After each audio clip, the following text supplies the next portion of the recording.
Hi Aquarius, kumusta po kayong lahat? Okay, friend Aquarius, maraming salamat po.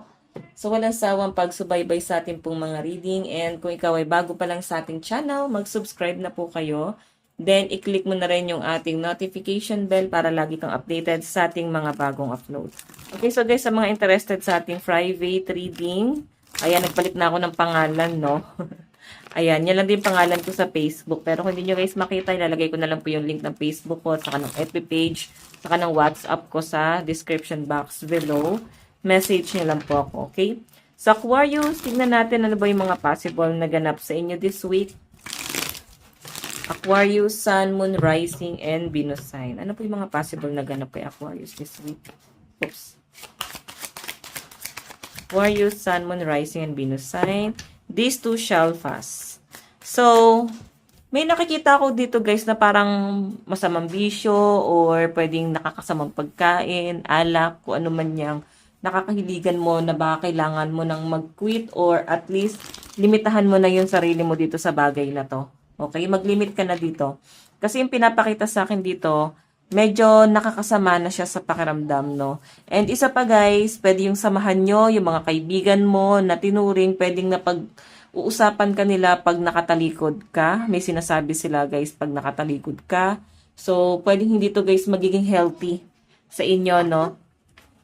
Pwedeng hindi ka aware dito. Parang binabackstab ka ng iba sa mga nakakasalamuha mo. Okay? Pwedeng aware ka dito or malalaman mo to Aquarius. So, check natin. Yung iba naman dito, guys. Ayan, limit ka na lang muna. Kasi pwede may mga taong naiinggit sa inyo. Aquarius, meron tayong stand up for yourself. Ayan, no, wala namang iba magtatanggol sa inyo kundi ikaw. So, ang nakikita ko sa mga Aquarius, parang poprotektahan mo yung peace of mind mo. Poprotektahan mo yung sarili mo na parang ilalaban mo talaga siya eh.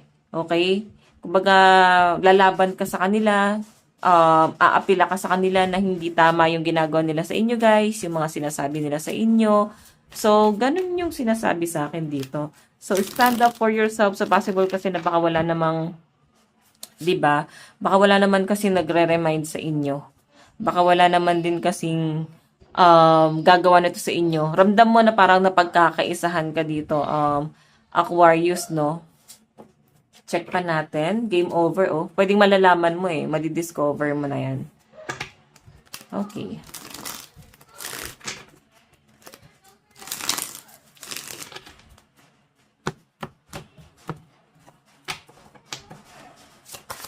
Additional message.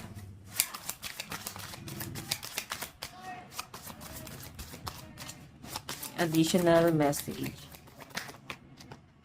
Meron tayong doing nothing is fine too. 'Di ba? Wala ka namang kailangan gawin, hindi mo kailangan i-please yung sarili mo.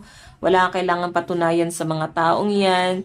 So, basta nagawa mo na yung best mo ngayon, kung may masasabi pa sila sa inyo guys, nasa kanila na 'yon. Ibig sabihin, wala silang utang na loob kung ginawa mo na yung best mo. Tapos, so nakikita ko dito Aquarius, masyado mong ipinakisama yung sarili mo. So, mabra ka sa pakikisama. Siguro mas makakabuti sa mga Aquarius kung medyo laylo ka muna sa mga tao or piliin mo munang mapag-isa.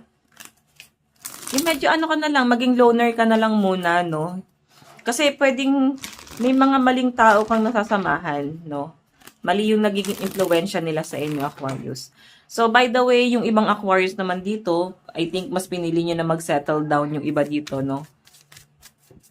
Pero parang kahit na kayo ay nag-settle down na, may mga tao pa rin guys na naiinggit or against pa rin sa inyo.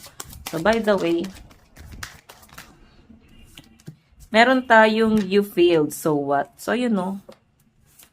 Masyado kang, masyado mong piniplease yung sarili mo. Kumbaga parang pinipilit mo yung sarili mo. Ganun yung pinapakita sa akin dyan. Siguro mas makakabuti Aquarius na okay, so alam nyo guys, parang kahit ano na yung narating mo sa buhay, kahit sobrang taas na or mayroon ka nang napapatunayan sa kanila, mababa pa rin talaga yung tingin nila sa inyo or may judgment pa rin sila sa inyo, no? Yan yung malinaw na pinapakita sa akin dito. So, kung ano yung dapat mong gawin, hindi mo kailangan i-please yung sarili mo dyan. Mas maganda siguro na dumistansya ka na lang. Ayan, no? Nabubuli ka na pero hindi ka pa aware dito. Okay, hindi mo kasi masyadong pinipersonal yon. Okay? Kumbaga um, para sa inyo kasi, parang friendship lang to, okay lang yan, ganun ka kabuting tao, hindi mo masyado napapansin pagka meron silang hidden agenda sa inyo, hindi mo masyadong mararamdaman. Okay? So, kailangan lang guys, maging matalino ka rito. Check pa natin. Additional message. Meron tayong let's go out of our comfort zone. So, yon, pwede ka lumabas sa comfort zone mo. Kasi natatakot ka eh. Pwede ka mag-explore. Siguro yung iba sa inyo hindi na kayo nag-explore, nakontento na lang kayo sa mga taong, kung sino na lang yun nandyan, sa mga taong tanggap kayo or sa mga taong gusto lang kayo makasama. So, hindi nyo guys napipili or hindi nyo nasasala. 'Di ba? So, lumabas ka sa comfort zone mo, mag-expand ka, hindi mo naman totally kailangan mo na ng ibang kaibigan. Okay lang yung at least meron kang isa, dalawa, okay na yon, no? So, again, check pa natin, guys. Meron pa tayong back to basics. So, yan. Babalik ka na naman sa umpisa kasi wala kang natututunan pagdating sa mga friends mo. Wala kang nagiging realization pagdating sa mga friends mo. Okay, sa mga taong nakakasalamuha mo, magaling kang makisama eh. Sobra-sobra ka sa pakikisama. Okay?